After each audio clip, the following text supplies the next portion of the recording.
Hello again, it's me, Favor. Today I have a CorelDraw tutorial for you, an intro to CorelDraw. Basically, I'll show you everything you need to get started with CorelDraw, and I will also show you shortcuts that will make your designing time worth the while and make it easier for you. So let's get started.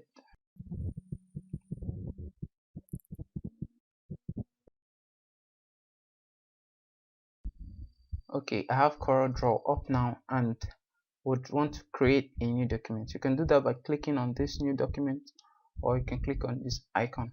So clicking on this, the file name, if you want to put it here, it doesn't save it actually, but when you're about to save it, it prompts you using the same file name that you inputted here, but it doesn't matter, we can leave it as untitled. Then later on, when we're about to save it, then we'll change the name to what we want it to be. The part we need to bother about now is the size. This size is mostly associated with the printing. When you're about to print, it only prints the portion which is inside the size of the canvas, which right now is A4, and this is the dimensions in pixels. We can also change it to millimeters or points, any one you want, but I would use pixels right now. Number of pages, you can choose to make more number of pages, as it will be blank right now, but if we actually need to create more number, we can do that subsequently when we're already designing. After using the first page, you can create another page.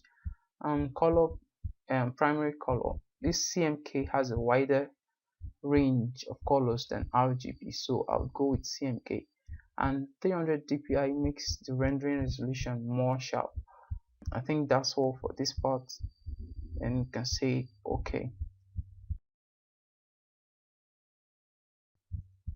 Now CorelDraw has opened it with the canvas to be an A4. I had mentioned this earlier in my previous video, that it's always good to do all your designs inside a rectangle which you drew that is the same size with the canvas. And I gave a shortcut then, which I would repeat now. Getting that is just by double clicking on this rectangle tool, and a rectangle which is the same size with the canvas would automatically be imputed for you there. This right here at the left, currently it can be rearranged, but this is the tool shelf. I'll show you what they do. This is the pick tool, which is what I'm currently using. This is the shape tool. For instance, you draw a rectangle and you want to change the shape, you could always, like, before you change the shape though, you have to convert it, because right now is not recognized as points and curves, so you have to like convert it to curves first. I did that by right clicking on it and selecting convert to curves. Then you can then use the shape tool by selecting the shape tool, and you can shape it to, Ctrl Z, and we can select that point and make it anyhow I want it, but that's only when you've converted it to curves. Another thing is this is the crop tool, which you can use to crop images or anything, just like normal crop works. You can crop it this way. After doing this thing, hit enter and it crops. So, and this is the zoom tool for more precise view of what you're doing. You can do that by using the left mouse and dragging, and it zooms to that part. Then if you right click, it zooms out, right click, it zooms out. And this is the freehand tool, which you can also left click and holding down, it gives you more options, which there is 2 points line here. You can use this to draw 2 points by left clicking and dragging. That's 2 points. Can't do more than 2 points. Then there is Bezier. This one continues the point, just like this pen tool, but Bezier can give you curves. Like if you click, you can also click and curve, click and curve. Yeah, and it creates those nice curves. There's the pen tool, which gives you similar thing as the basic line does. Bezier does, yeah, but it shows you the line as it progresses. And that's all. And there is more there, but I don't think I need to go through all of them. There's this artistic brush where you can actually choose how you want your brush to look like before drawing. Then when you draw, it actually looks like that. You can choose more options like this part. You can like mini thing. There are more options here that you can choose from. I think that's it about it. Then the rectangle tool, I've already demoed it for you. Then is the ellipse tool, the polygon tool. This polygon tool, you can actually change the number of sides and it will draw it. Like now it's currently 5, a pentagon. It draws 5 sides, and if you increase it to 4, it reduces to 4, sorry, it reduces. Right now I can draw 5 again because it's on 5. If I change it to 4, it reduces. If I change it to 6, it increases. Okay, there's also more shapes here that you can use. You can explore that later. And this is the text tool. The text tool is used to type in text onto the stage. I have not actually used this before. Then this is the drop shadow tool. Like as you can see on the stage, this canvas has a drop shadow. It gives a similar effect. Like if I draw this rectangle, I can give it a shadow by when it's selected, by the way.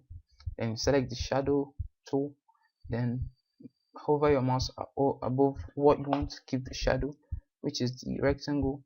Then we'll drag it while using your left mouse button, and it gives it a shadow. It's very faint now. You can actually reduce the transparency and increase the feather. Okay, if that doesn't work, I know, because it doesn't have an inside color giving it a color, and the shadow appears. We could also like change the how much it wants to be. Maybe on average, it's currently on average now. I can change it to outside for more, and can also effect it more by changing it to squared or inverse flat. Just that. As the transparency tool for making things transparent. Similar way, just by dragging with the left mouse button, but the item has to be selected though, and it makes it transparent. You can change it to uniform. You could make it to use a pattern which you can specify, or use the preset patterns which is here. It's supposed to come up. It's taking the time. Yeah, we can use each one of this, which I'm not going to go into now. Then there is the eyedropper tool for colors, picking colors. There's the interactive mesh tool. I actually like this one because it allows you to give different colors to certain portions of an item, of a vector into stage. Like I can give that part green. I can select this node. I can give it red and magenta. I can select that node and I can give it yellow. So it helps you mix colors onto the stage. That's, I deleted it. So another thing I want to emphasize on is proportional scaling or rotating. When you design things, it's always good to either scale them or rotate them proportionally, because when you rotate them or scale them out of proportion, it's not generally accepted by designers, I think worldwide, because it makes things look warped, if you know what I mean. So it's always good to use proportional editing. And how you do that is like, for instance, if I draw this rectangle, if I want to increase the size without using proportional editing, I'll just simply like pull it in using that node, or pull it out. But if you want to, or you could also go on the y direction.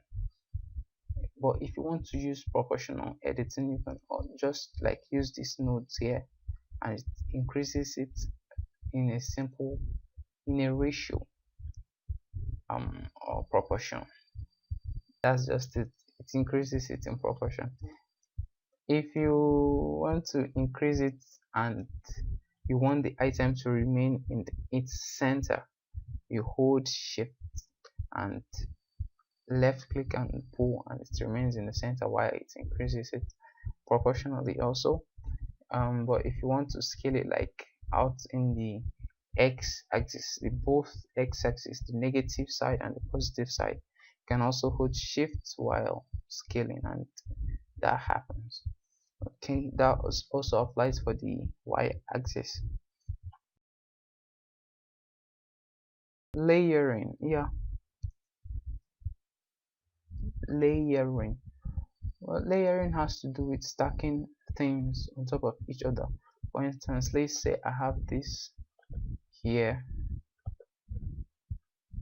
all this four. You don't know which is on which, because they don't actually have different colors right now. But for instance, they had different colors. I'll just quickly give these colors.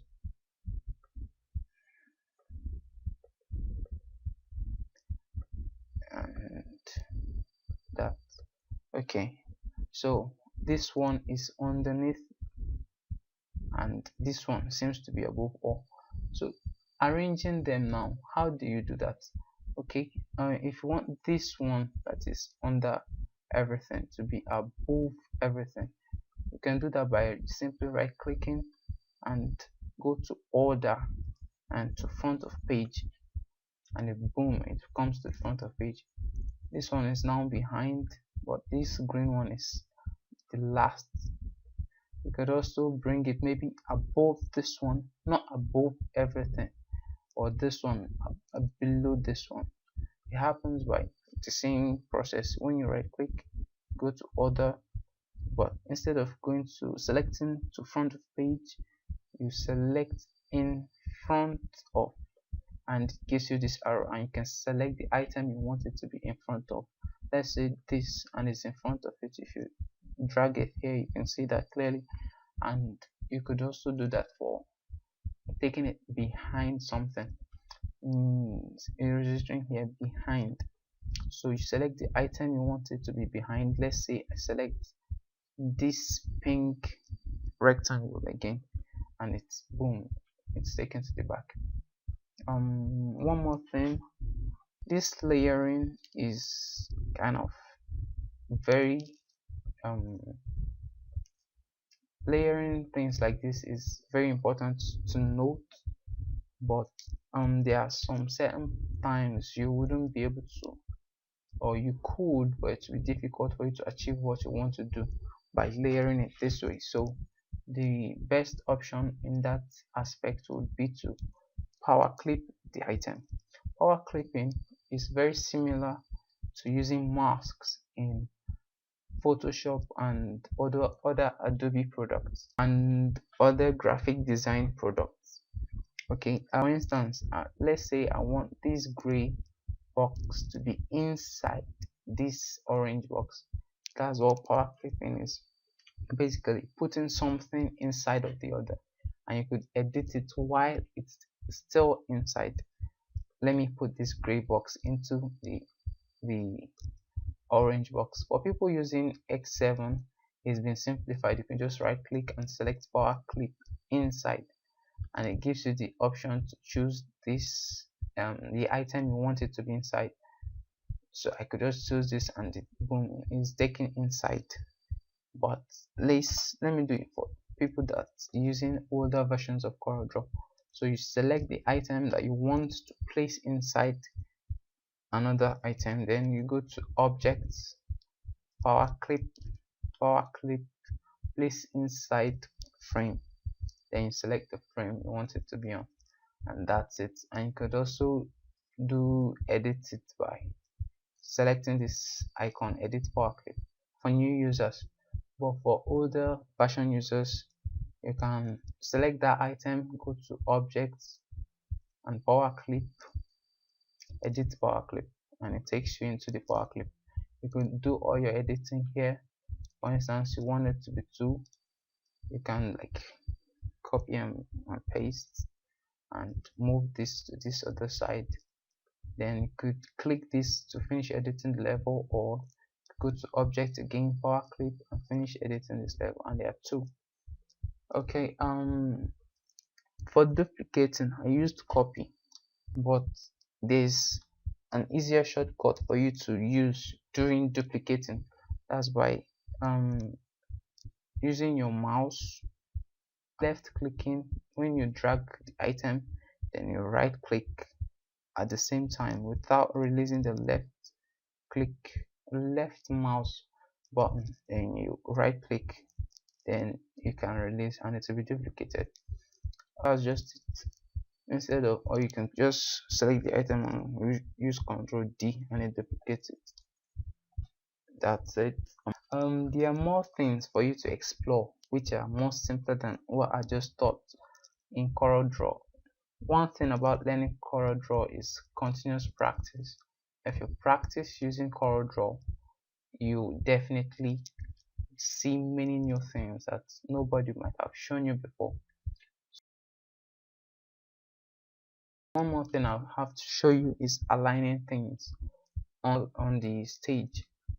For aligning, we could go to Windows, then Dockers, then align and distribute, which I already have checked, meaning that if I click here, it pops up.